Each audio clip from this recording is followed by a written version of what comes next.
Bismillah, salatu salamu ala rasulillah, amma ba'd. Welcome to Poetry Night. I'm very excited to be introducing this event. We have a great lineup tonight. A little bit about why we are having this event. Poetry is something that often speaks to us on a personal level. We decided to have this poetry event to sort of differ from sort of the traditional Nueces nights or speakers that we have. Inshallah, our goal here tonight is to listen to these amazing poets, hopefully get inspired, listen to events and topics that really resonate with us.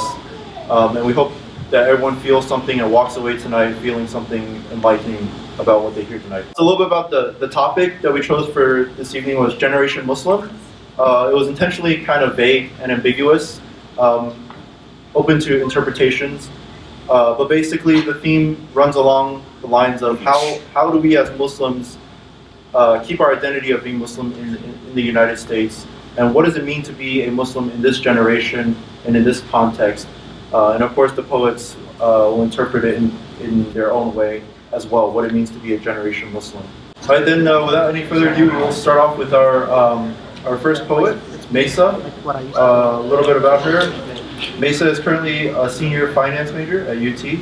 She likes to write poetry because she has an opinion on everything, and this is the platform she chooses to express it on. I didn't write this.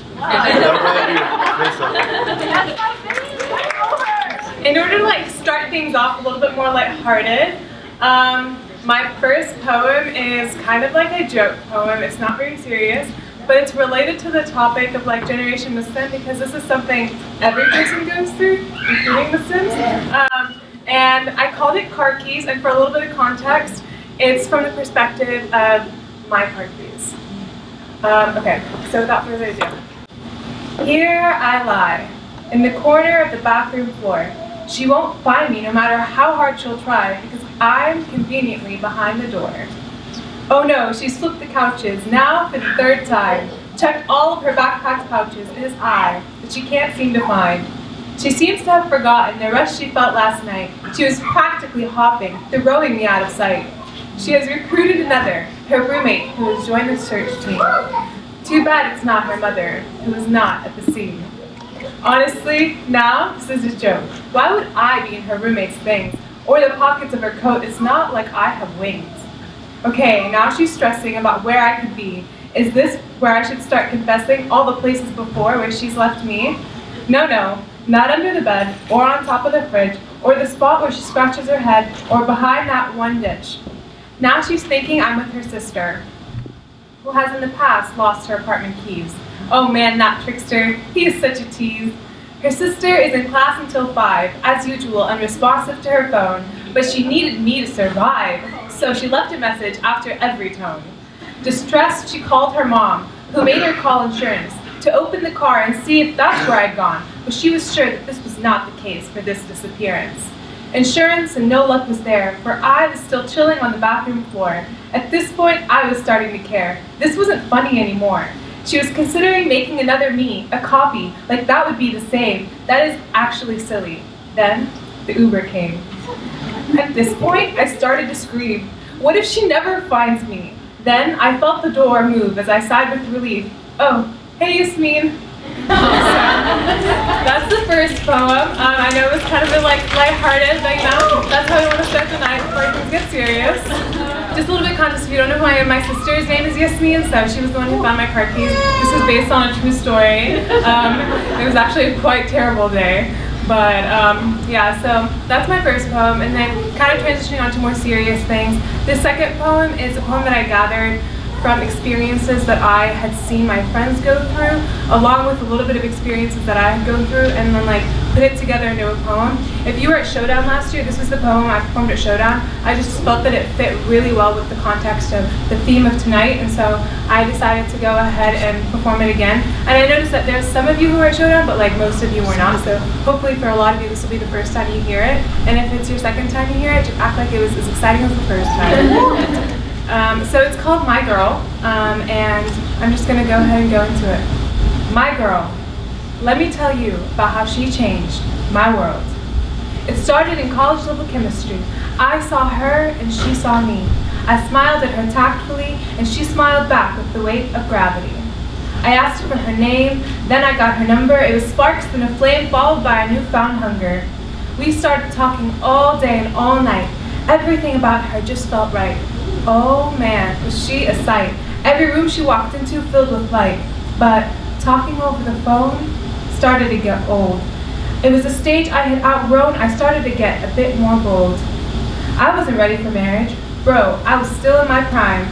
Plus, that would never fly with my parents. Getting hitched before my education was a crime. Back to being more bold. It got easier to ignore what I was told because I had just struck gold and this was a transaction that was meant to be sold.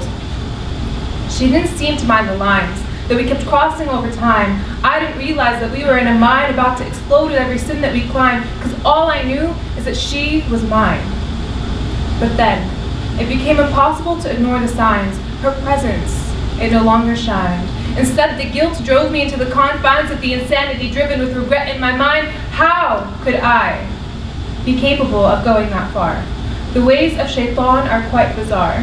Why couldn't I see past tomorrow, and when did my nafs become so hollow? My girl, let me tell you about how she changed my world. It started in college level chemistry. I saw her and she saw me.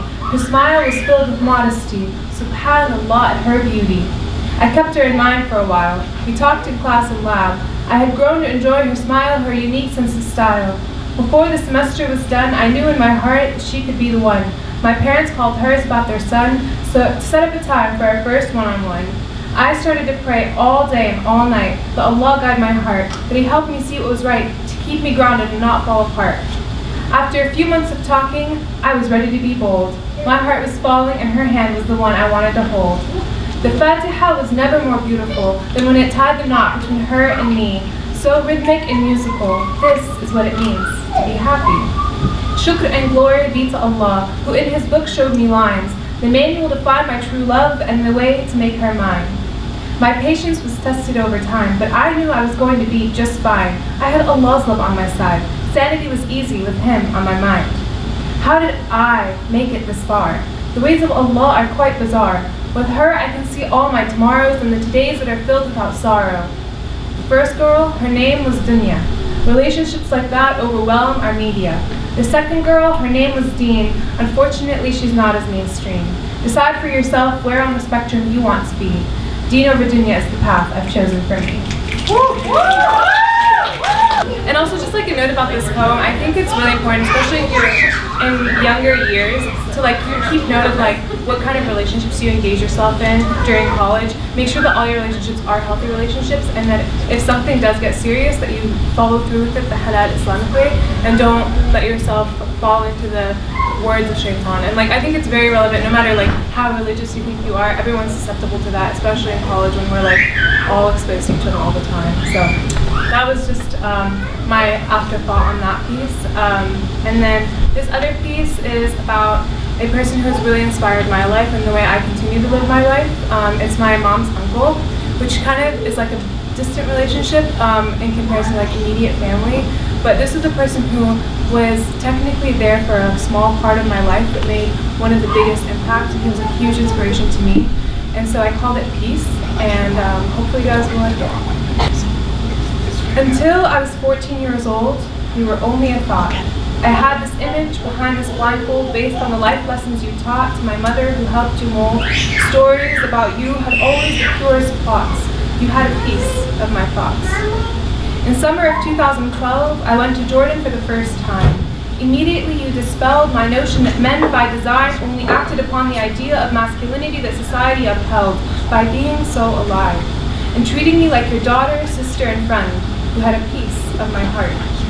I remember being so surprised how a man of so little wealth, whose life has been tested time after time, how your boat had not capsized, instead you came out revived every time, being thankful for Allah for all that He provides, holding absolutely no despise to people who have hurt you, who have been unkind, selfish people who would never apologize or recognize their caused pain and demise. You would just forgive them without another thought on your mind. You had a piece of my mercy. And in 2016, we visited my grandmother's grave, and when it came to death, you always knew exactly what to say. You would always make the right prayers that would make me feel at ease for the rest of the day after crying in some of my most embarrassing displays. You held me tight and told me that Allah has His ways of making sure that I will always be okay. That nothing ever thrown at me can ever outweigh all the stuff I'm protected from day after day. Hearing you talk about death made me realize the peace you had in my life. I remember we went shopping in downtown, and my sisters and I were trying to get clothes. And anyone who's from similar backgrounds knows that the objective is to minimize what you owe. A skill set that requires debating the discount until the best deal can be closed. You spent hours with us, and you chose to drive us around from store to store. You made jokes that made my stomach sore. You knew what to say with every outfit I wore. Your humor was so innocent and pure.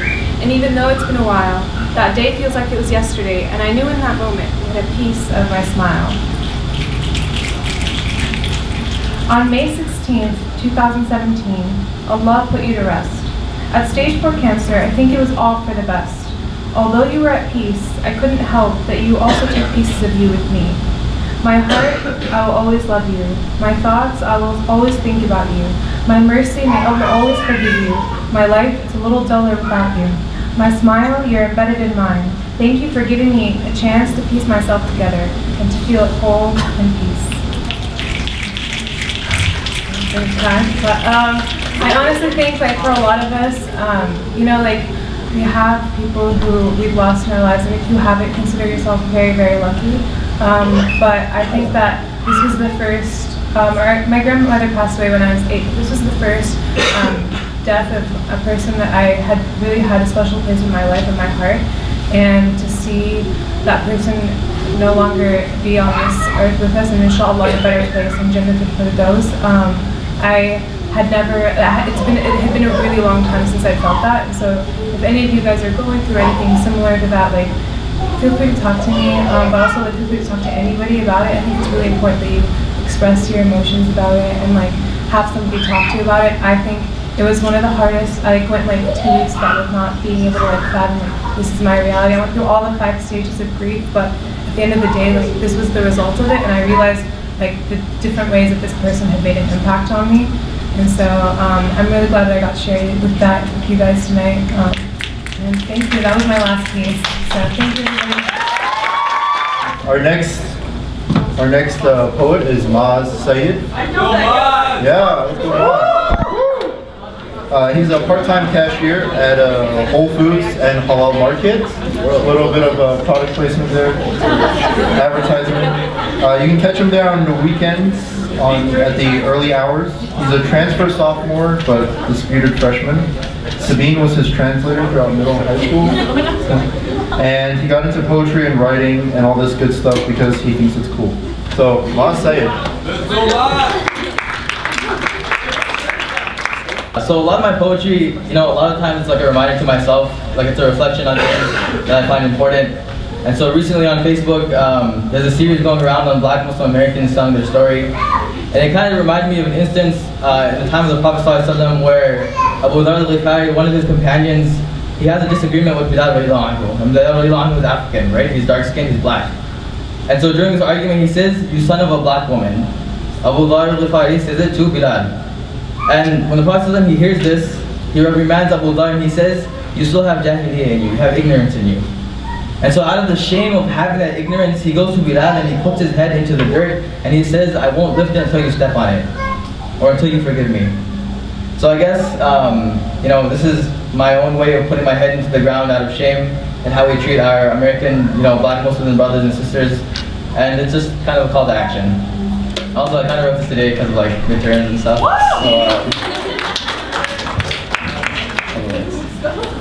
it's called Generation X.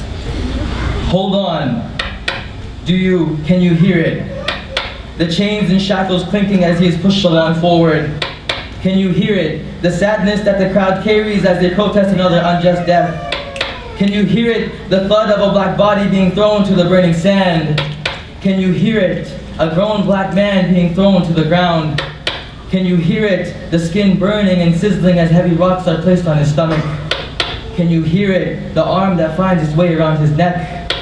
Can you hear it? The pain that they are trying to express. Can you hear it? The coward telling them to comply. Can you hear it telling them to believe, worship false gods? Can you hear it as he breathes and as his breath escapes him and he pleads, I can't breathe? Can you hear it as he, with the little breath he has, claims, Ahadun Ahad, Ahadun Ahad, one, one? Can you hear it, his lifeless body falling to the ground and only some of the world frowns? Can you hear it, the echo of blessed black feet, the same that would stand on the Kaaba walking in paradise? Can you hear it, the marching of thousands of feet, no longer begging but demanding others to value people's lives?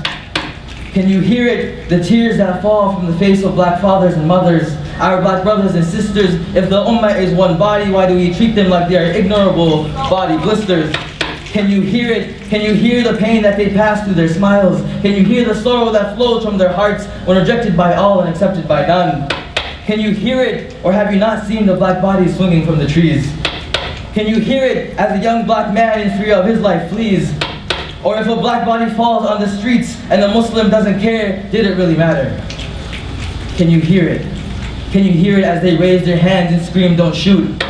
Can you hear it as they raise their hands and fall on their knees, praying to God, Lord, please give us justice and fulfill all our needs? Can you hear it now? Or are they only important when they are public figures with influence or fighting for peace? Can you hear it now? Do we need to continue to X them out? Where's the love for ex-Malcolm now? Can you hear it? It's their heart beating slower and slower, never felt love from their community. One ummah lies about unity, held under everyone's scrutiny. Oppression wasn't a choice, but is their reality. Can you hear it now? It's your call to rise, to stand as their allies, be someone who hears and responds to their cries. Can you hear it now? Before we stand in front of God, as they are shown mercy and justice, and we are chastised. Hear it now, the black body is given love and life as it rises from the ground. Can you hear it now? Thank you. This poem is titled Wake Up. And in the Quran, Allah subhanahu wa ta'ala, He says, Kullu nafsin dha'iqatul maut, surely every soul shall taste death. So this is a poem that's reflecting on the reality, the story of all worldly pleasures, death. It's in the first person perspective of a fictional character who gets sucked into this dunya. He allows the world to enter his heart. And it's just kind of, an idea to remind us that, although we should feel welcome on earth and in our communities, that we don't belong here and our eternities are elsewhere, inshallah. So for the non-Muslims in the audience, I apologize, this might not make complete sense, but it's basically like following the process of what we believe happens after death to someone. My eyes are covered, a white clots to be discovered covering them. I'm being lowered by my brother, I hear in the distance my crying sisters and mothers, and I try to scream but can only stutter, well, what's happening? And I hear my brother as he shakes his head, he mutters, everything you live for can't help you now. I frown, not sure if he can see because I'm being covered by dirt that's black and brown. Still confused, they're falling on my body, feeling beat and bruised, I refuse to believe it, but I think I'm dead. He must have not really heard me because this conversation's only been happening in my head. Well, whoop-de-doo, it's dark and I'm not really sure what to do. Isn't Allah supposed to wave a wand and make me go to heaven? I mean, I wasn't really all that practicing, but sometimes in Ramadan I pray like 7. Some time passes, this way is more boring than my college classes. I'm bored out of my mind. Can't I be taken to paradise already, God? Your service is slower than Amazon Prime. But jokes aside, where's the party at? My time's worth a pretty dime. And as I think that to myself, a cold shiver is sent straight down my spine. I feel an uncomfortable slime slide into my mind, and out of nowhere appear 2 big black creatures that's hard to describe. All I feel is darkness, it's their only prominent feature. I'm shook, I'm shaking, what are these 2 doing here? They must be mistaken. Who is your Lord? One asks with such a powerful voice demanding an answer. I had different landlords for different properties. I couldn't have one's incompetence stopping me. I didn't mean to say that, it just came out without intentional permission.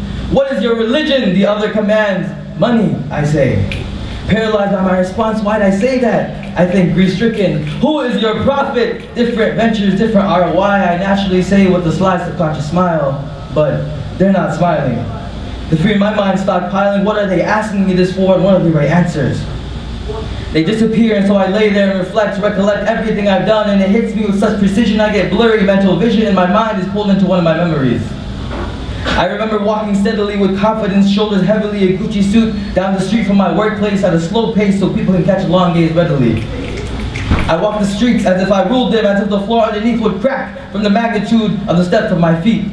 I'm bopping my head to the beat when suddenly a homeless man appears from nowhere on the street and says, "Spare some change." And I think, that's not strange, I'm a rich looking dude and he needs the money, he's clearly deranged. So I take out some dollar bills and some dimes, toss it to him that I'm on my way, I'm a busy guy, I don't have the time. I'm brought back to my reality, humbled now by my mortality. I'm here waiting in the darkness, but now I know I deserve it.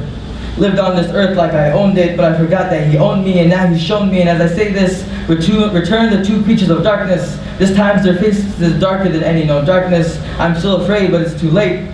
I try to stammer. I acknowledge my mistakes, but true to my fear, one pulls out a giant hammer and he pulls back and swings. Crushing my bones, the first blow, crushing my soul's home. I'm in pain, disdain for my past and current character. He hands it over to the other creature. This time the hammer's bigger. His finger's on the trigger. He pulls back and swings. My soul rings from the impact. My blood's no longer intact. A puddle gathers to my side, filled with blood, ooze, and slime. From the shaking of the earth, ripples in the mixture. It's distorting my reflections, making me think, who was I and what were my intentions? But it's too late.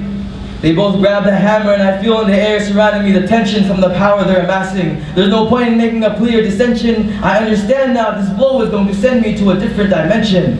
A strike so hard it's beyond my comprehension, but I know it'll send my soul to hell.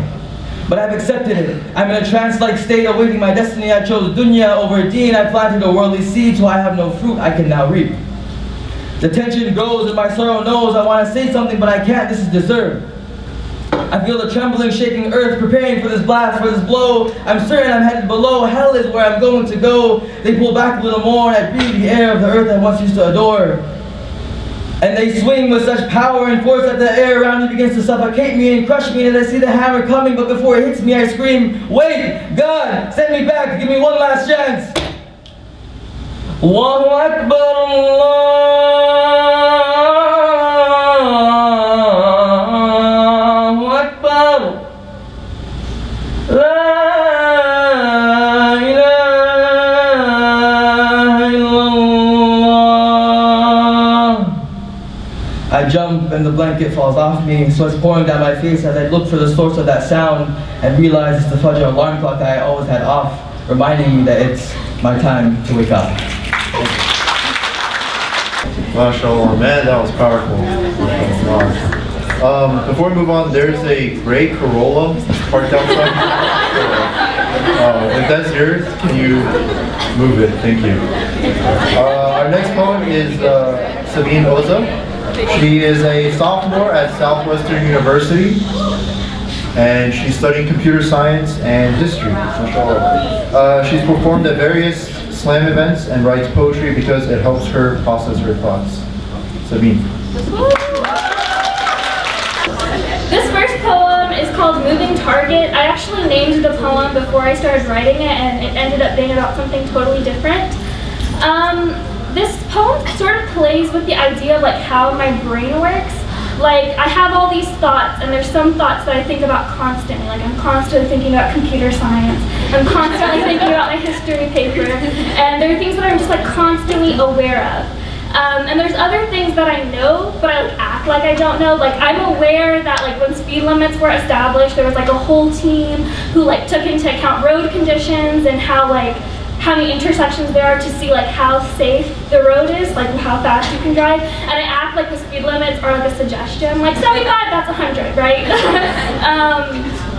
And that's kind of like a way that I think about some things. And then another aspect of this poem is, so I went to an Islamic school, and right before we went to any field trip, the principal would sit us down and be like, listen, you guys are not only representing the school, you're not only representing yourself, you're representing all Muslims. And that's a heavy weight to put on like a 4th grader, to be like, you represent 1 billion people, so you better not mess up. And so I see this in a lot of young Muslims. They kind of like act overly polite. Like, they'll be like, thank you, and they like, good morning to everyone they see on the streets, and they're like, okay, like, fine. And I'm definitely like that. So this poem, I'm gonna begin now. I feel really strong when I'm angry about social issues. When my voice is hard, eyes narrowed, mouth moving 1,000 miles a minute, stating facts, citing 3 different sources for each one. Dismantling Make America Great Again by the white pillars it stands on. By pillars, of course, I mean institutionalized racism. But somewhere in the labyrinth that is my mind, there is the understanding that when faced with real violence, this veneer of dominance would vanish in 5 seconds, because in 20 I'd be dead. I can't walk around with my fists raised because they would break upon impact. I cannot convince a stranger not to hate me by spewing statistics at them, so my biggest weapon is a smile. By being gentle, overly polite, minding my manners so much that I sound like a butler when I'm being waited on. In the forefront of my mind, I know that if I see trash in my water, I will throw away the whole entire cup, and that people who irrationally hate me treat humans the exact same way. The prophet endured so much ridicule and rejection that it would only take one word from his lips to destroy his enemies. The prophet paid for their salvation, for the very people who wanted to see his damnation. This instance has always left me confused because I've been unable to see its beauty. Comprehension of forgiveness at this level leaves me speechless and irritated. When I feel powerless, unable to be proactively active, laws being passed without my consent, a victim of lawful tyranny. Their harm has never touched me directly, but I felt their echoes, and if given the chance, I know the thought of reciprocation would take over my mind. Intellectually, I know that this is senseless arrogance, but how do I convince myself that fire can provide light while being burned? When I can envision my flesh being collected into an urn, may Allah subhanahu wa ta'ala grant me the wisdom to know how. But for now, I continue to push my gritted teeth into a smile.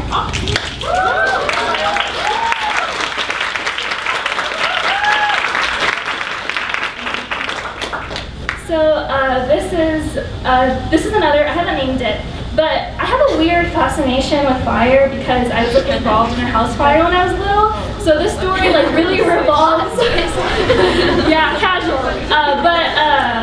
This story revolves around fire and the idea that something can be so destructive but so beneficial. And so I'm just gonna start now. When man created fire, everything changed. His first inventions, guiding light and weapon, was made. World-changing innovations were created, and beautiful poetry was written under the glow and heat of a single flame. Many lives were turned into ashes, civilization set ablaze because of the glow and heat of a single flame. Flames can be like humans, uncontrollable, crazy, and easily extinguished just as easily ignited. When I look at my community, I see a room filled with unlit matches and heaps of ashes. Rarely do I ever see flames. A candle doesn't take much to be put out. All you have to do is smother and suffocate it, let no air in, and instantly it dies. Vibrant light 1 second and total darkness the next. That's why I think I rarely ever see flames. There's way too many people willing to suffocate you and take your light away. Taking the first step is never easy, and striking the first match is harder. But I'm speaking because of the bodies buried 6 feet under. They didn't have any inkling of my existence but fought for me. They cultivated a garden knowing that it was impossible for them to see it bloom. It's time for us to continue the tradition of paying forward, not the time to become satisfied with stagnating progress, not the time to border our windows and lock our potential in fire-safe boxes. We need to stop putting shackles on ourselves and giving the key to someone who wants to see us burn, all the while complaining that the cuffs are scratching our wrists. Even the angels understood that with our creation would come corruption and blood, but in the midst of gore and a world turned asunder, there have been people worthy of the paradise created for them. It's time to start fires that will destroy deliberate injustice and light the way for mercy. The question is, who will strike the first match? All right, mashallah, that was very nice. Our next poet is Razan Hussein. She is a Palestinian American born and raised here in Austin, Texas, and she's also a freshman here at UT. She loves writing prose about topics she's passionate about. So, Razan Hussein.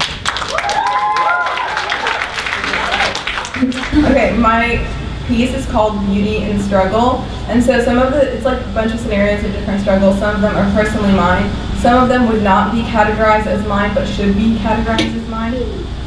Okay. أعوذ بالله من الشيطان الرجيم. تصبر صبرا جميلا. So be patient, a beautiful patience.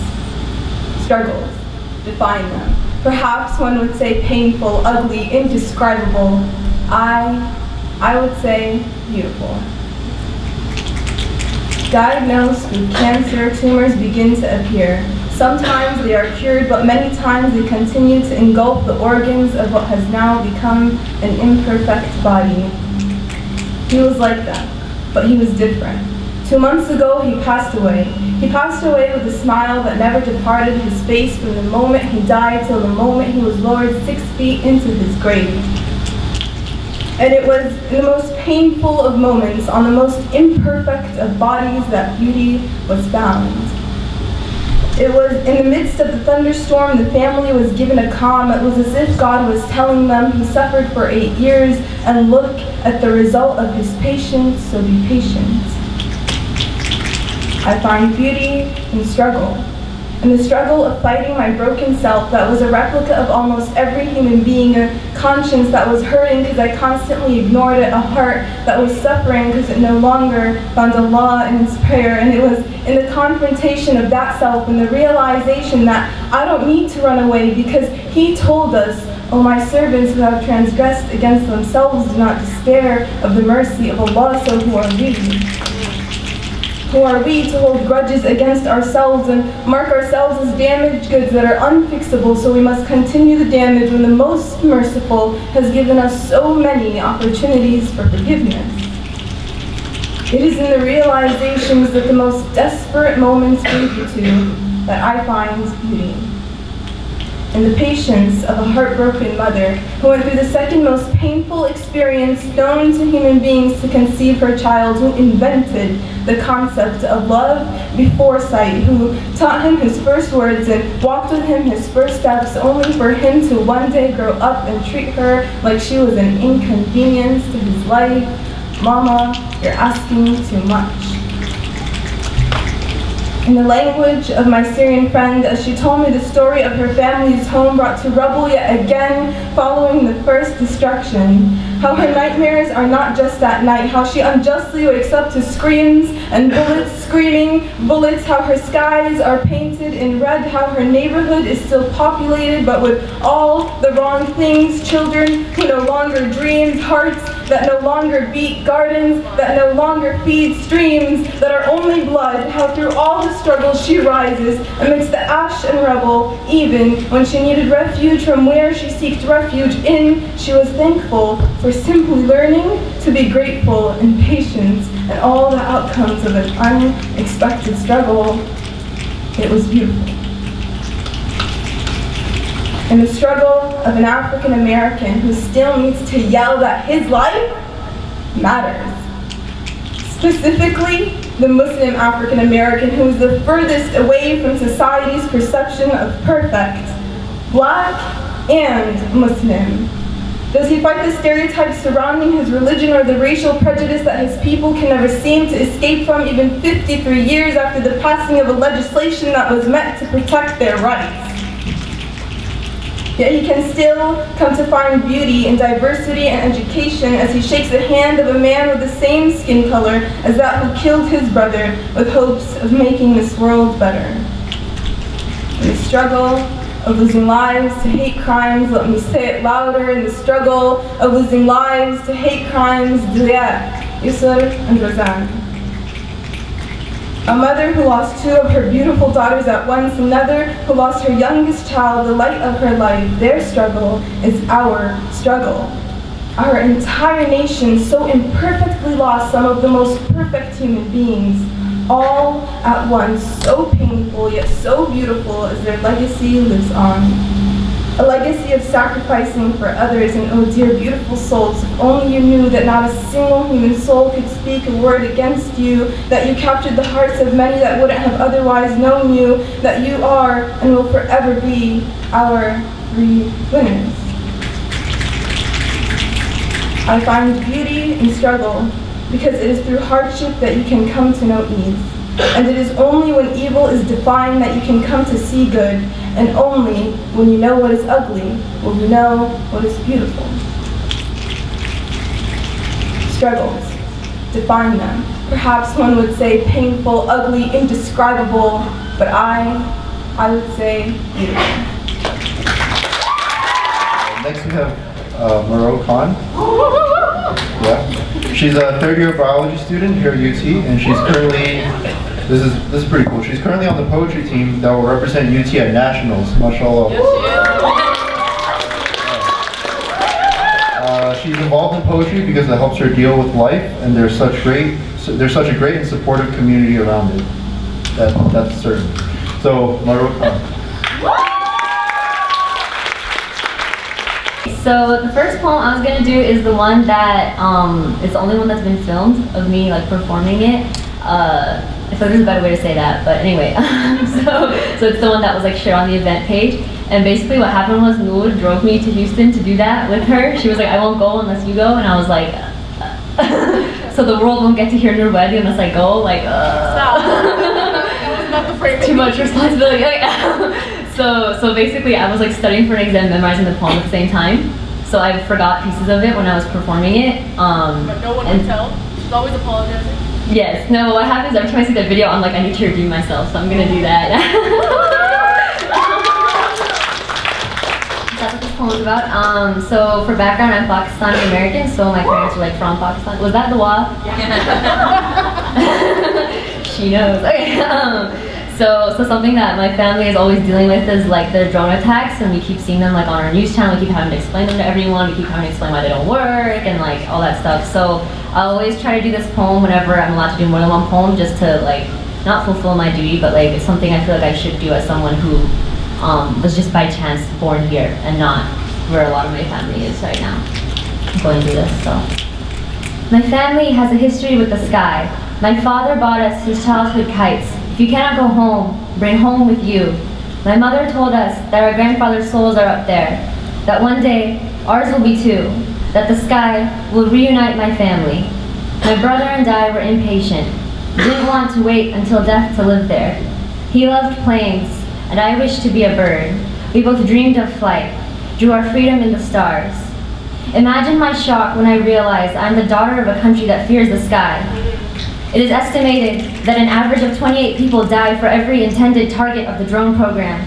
For every target, 28 innocent men, women, and children are made into human sacrifices. There are those who defend the drone program, as though a weapon of destruction is what needs protection here. They say, my people teach their youth hatred. They neglect to mention drones birth orphans, parented by fear. Marked as living martyrs, collateral damage, ghosts walk the earth as scarred children carrying the remains of their shattered kin. We have done the impossible, raised Pakistani children to be afraid of the sky, the place we believed our final haven, and still, they survive. They play soccer, they play cricket, on ground stained with blood, with soldiers for referees, with the drone's camera filming the instant replay. But war is not shamed by irony. We cheer for Malala, while bombing the very people she is trying to protect. We pretend this is not counterproductive. We give millions in aid money and call it philanthropy. We know the most effective chains are made from green paper. Let's go. Corrupt politicians refuse to build drainage systems. Half of Pakistan is flooding, yet the other half dies of drought. When will my people cease to be killed 1,000 different ways to learn 1,000 different lessons? When will my people cease to be the shards of a vase called empire? Our language, a mix of dozens of others, our fractured families spread over continents, remind the world we are all connected, remind this country it will have to pay for the stolen souls. The drones do not kill terrorists, they only perpetuate them. For each murdered innocent has a loved one seeking revenge. The Taliban taught us that to fly kites is a privilege. The drones taught us that to love the sunset is a privilege.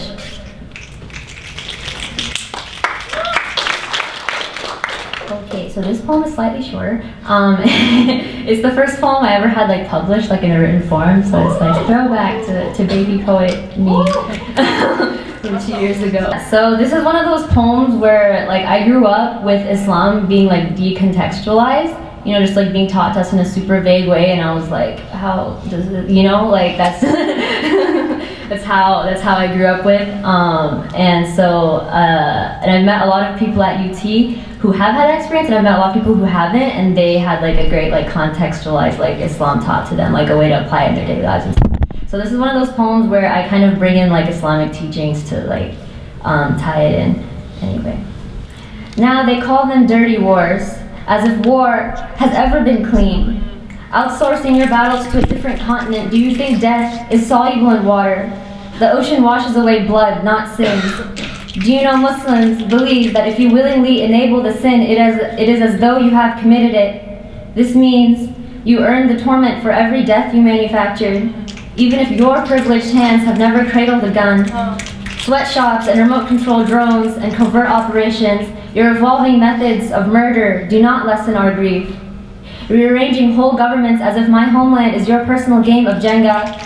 Puppet masters are still responsible for their instruments. Do you know Muslims fear that there are sins so unforgivable they can only be accounted for with eternal punishment in the afterlife? One of these sins is worshipping a replacement for God. I used to think this only meant idols. Now, I think it means money. You will be punished for the theft of many things, but most importantly, for the theft of things that cannot be held. What punishment befits the robbing of innocence, the vandalism of religion, the extortion of souls? Do you know Muslims bury the dead without caskets so their bodies can return, that even in death we feed life, whereas you, in life, have bred nothing but death?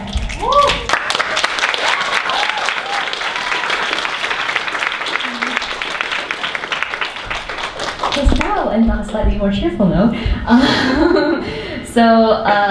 another Noor, so not Noor Wadi, but another Noor named Noor Ahmadi, is on the nationals team with me, and we're doing a poem that's kind of like a series of du'as, like a series of small prayers, but because it's for nationals, we can't like do it right now. So I'm gonna instead do the poem that inspired that poem, which is also kind of du'a poem. So yeah. Disease, chronic hopelessness. Symptoms: inability to see a future containing light, paralysis caused by the pressure of hostile eyes, coughing on air filled with wilted dreams. Common treatments: avoiding politics, removing hijab, etc. All synonyms for hiding, and I've run out of places. Alternative remedy: I imagine us in the havens we are fighting for. Here, hijabs always match my outfit, shock anyone who tries to touch them. Electric fence surrounding the sanctuary that all brown girls deserve, that we don't have to build, because safety is a basic right, not a thing we must earn. And Urdu is not a garden dying in my throat. My body is not an endless funeral for the sake of becoming palatable. I drink bubble tea in silence, don't hear my own voice calling me names, or the canary in my blood sugar, singing its warnings from my chest, and mirrors don't exist. I go to sleep hearing my brothers laughing, not the frat boys' party and all its desecration. Defiant flowers transform the littered fields, recycle beer cans to elements to earth. Here, the quality, read, wealth and color of your neighborhood does not correlate to your quality of life or your quality of Pokemon. My students are free, running in all patterns, no longer defined by their position relative to a statistical graph. They scream only when they catch a Pikachu. My roommate and I sink into the couch and binge Netflix, without the deadlines poking us, guilting us back to work, and nobody is killed on screen for looking like me, not even on the news channel, and safety is not the price I pay for being put here. Social media truly is entertainment, not inherently a harbinger of suffering, and comment sections turn minefields. Children are not shoved towards death. Their laughter is too enchanting. Safety is a constant, independent of variables. And then I wake up, continue to beat death and all its cousins from my eyes, until the dream blends into reality. Ameen. Thank you for having me. Last but certainly not least, we have Noor Wadi. She is a third-year law student here at UT. And she performed on behalf of UT at the National College Poetry Slam Invitationals last year. And before that, she's been performing and competing around Texas. She loves poetry because it gives her a platform upon which to share her thoughts on a larger scale about issues facing her community and herself. Noor Wadi. Yeah, so I have a couple poems for y'all. And I like that the theme was kind of broad, Generation Muslim, because most of my poems are basically about myself as a Muslim. Not in a narcissistic narcissistic way, but like my experience, you know. And so as a Muslim and as a Palestinian woman. So my first poem, y'all probably saw it, maybe, I don't know. Actually, it's okay if you didn't. But it's about my experiences in Austin, and I actually wrote it a year ago. Like before Trump, before Nabra Allah Irhamha. But the sad thing was that like the more the time progressed, the more that poem like continued to be relevant. And it's one of those poems that like I pray for a day that it like is no longer relevant to Muslim women. But it's basically, I mean you'll hear it, but it's like a combination of like a bunch of different things I've heard on the street. I kind of combine them into one person and my experiences with that. So without further ado, this one's White Lines. Hey raghead! Yeah, I said it. Because my constitution told me I should. I can imagine my fingers around your neck under that scarf. I can imagine what your jugular must feel like, warm, pulsing, then no longer pulsing, they say. It's a great day when you don't wake up with chalk lines tracing your curves, raghead. But I don't know if that's true. I can imagine your dark eyes, even darker after I give detectives a reason to draw those white lines around you. Hey raghead, what's the problem? Didn't you hear me compliment your curves? Didn't you hear me admire your eyes? Didn't you hear me say, I want to touch you? I bet no man's ever told you that before. I bet no one's wanted to rip your scarf off this badly before, so badly that they would lean out of their car at a stoplight just to tell you, you're welcome. Dear Professor, I'm sorry I couldn't come to class today. A stranger threatened to murder me in the street. I don't know how you expect me to be excited about a class like the law of evidence when every chapter reminds me they won't collect evidence if I'm murdered. Reminds me of the number of times they'll call it misunderstanding, call it parking dispute, call it anomaly. We have no idea how something like this could have happened. Call him lone wolf, family man, honor student. Call this case closed. They don't sell study guides for how to exist between classes, but I imagine it might be easier when I can pretend that these pages weren't written by the ghosts of white supremacists, curling themselves around the letters, whispering to me that these white authors never intended for my skin to have access to their words. Maybe if I crack reality in half and pour myself into the post-racial illusion, maybe then I can finally take a practice exam in peace. Dear Campus Climate Response Team, thanks for your saucer-eyed concern. I'm shocked that you're shocked that your students face these things. What else did you think would happen when the school tucks my tuition into honorariums for those who profit off my oppression? One man's brutal colonizer is another man's distinguished guest speaker. When professors talk about terrorists, except the white ones, when national security classes call our deaths collateral, it's no wonder white men want to move on to the practical portion of their studies so quickly. It's no wonder they want to apply what they've learned in the streets, at the mall, in front of mosques, in the Oval Office, haunting every space with their voices telling foreign to go back home because I remind them too much of the brown girl they were paid to kill in Iraq. These words they inherited from their ancestors conjure missiles in their mouths that fall between us on the sidewalk like another drone strike or a new crusade. But I should feel lucky because these words have yet to pour me into the dirt with my sisters, dear 24-hour news outlet. Start your live stream.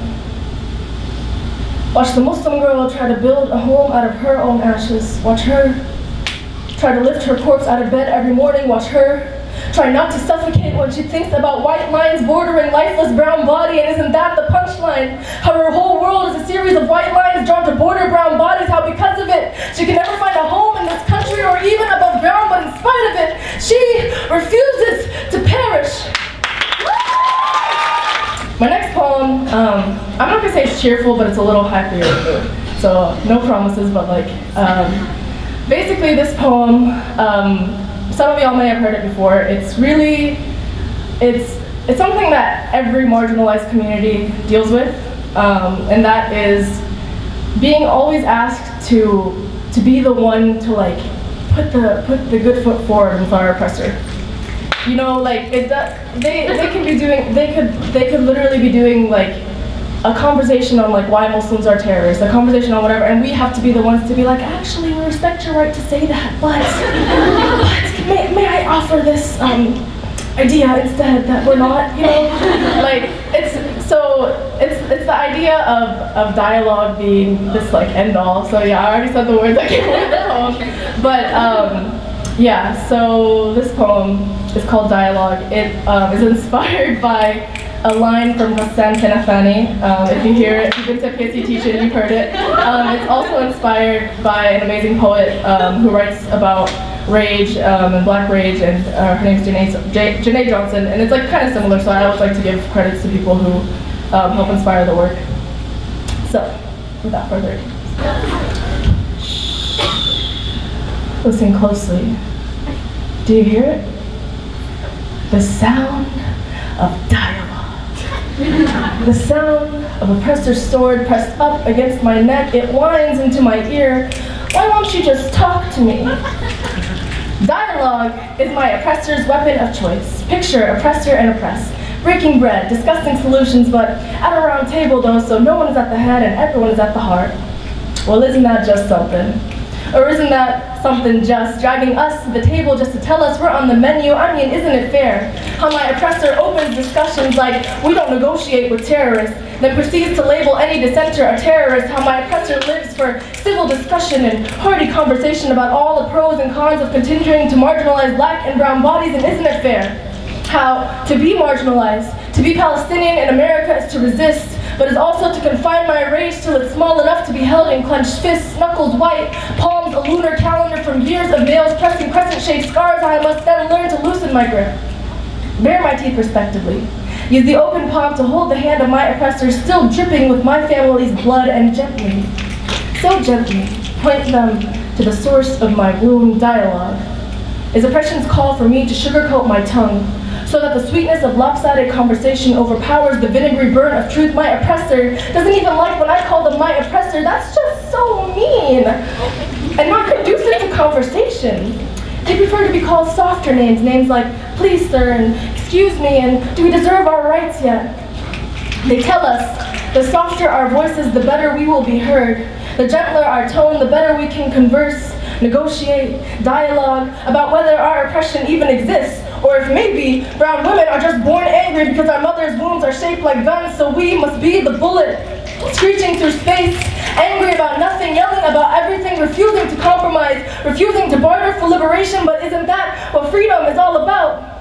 Negotiating your humanity, setting a time, date, and comfortable tone for liberation. Isn't that how we became these United States?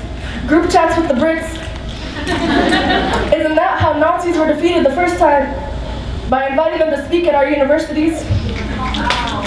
My oppressor demands dialogue because they can say it's all about conversation, so no one will question how it only produces silence. This one is new stuff. Thank you, yeah, we're censoring the poet language here.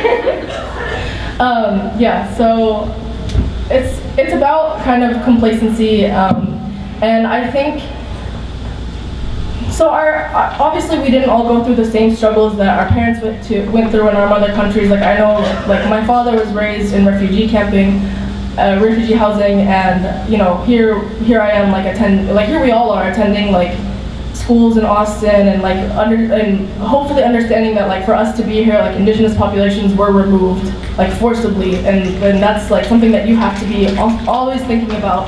And it's hard to remember those things, you know, when you're like worried about getting your grade and getting your whatever and getting a new job. But there's so much stuff going on around us that if we're just here in Austin to get our, you know, get our 3.9, 4.0, whatever, you know, I'm being realistic here, our 3.5s, you know what I'm saying, like to get our GPAs, and you know, and head out the door and go towards our jobs, and you know, what starts here changes the world. Like if what starts here only changes your wallet, like you really have it. That's not a poem, that's just like that's just me thinking, but like you really need to reevaluate.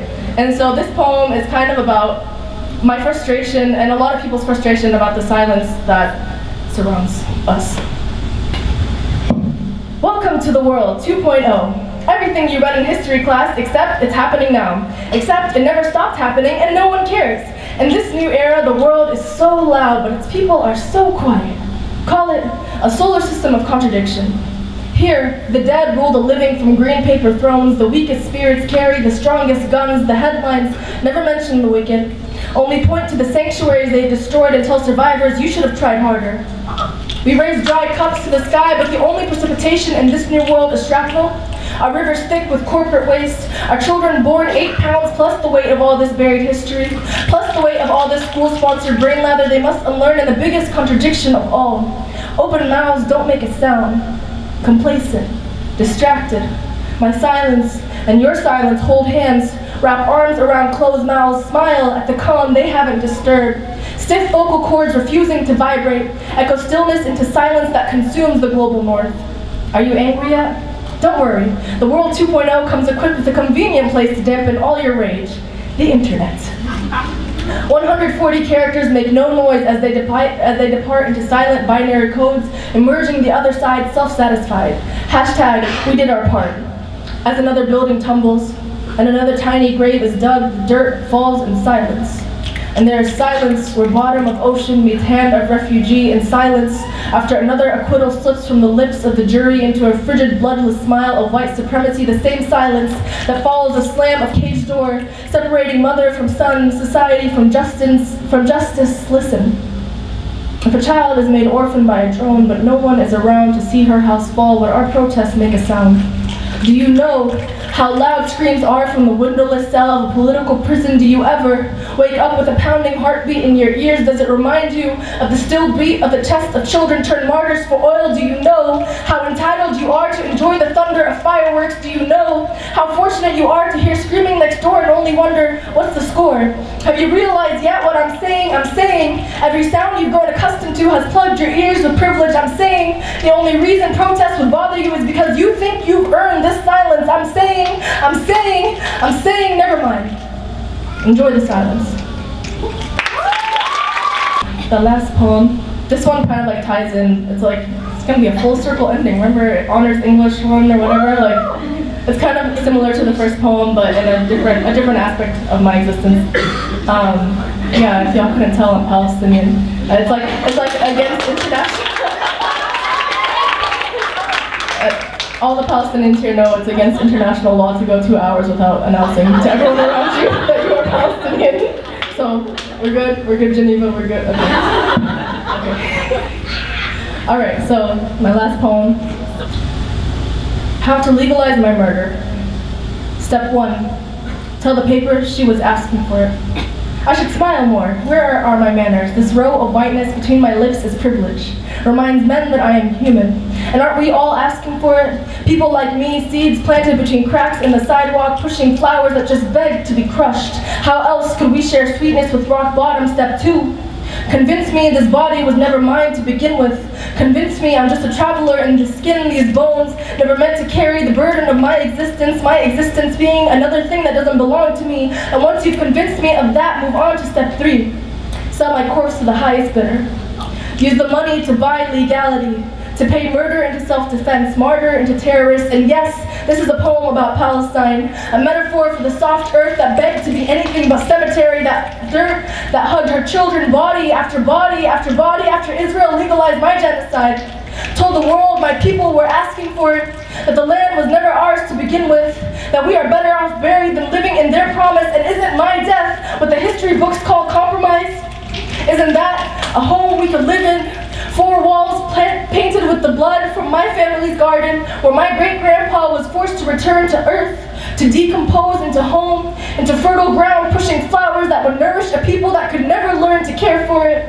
When Israel legalized my family's genocide, it criminalized my existence, turned my flesh into controversy. So the next time I go to Palestine, I search the streets paved over the bones of my great-grandfather, paved over crumbled houses and decayed fruit, pain over pain, pain over scorched orange trees and refugee anguish, anguish becoming anger, anger becoming the thing I must clamp down to survive. I search these streets, hoping to find something, anything, the rubble of my village to clasp to my chest and call home. Thank you.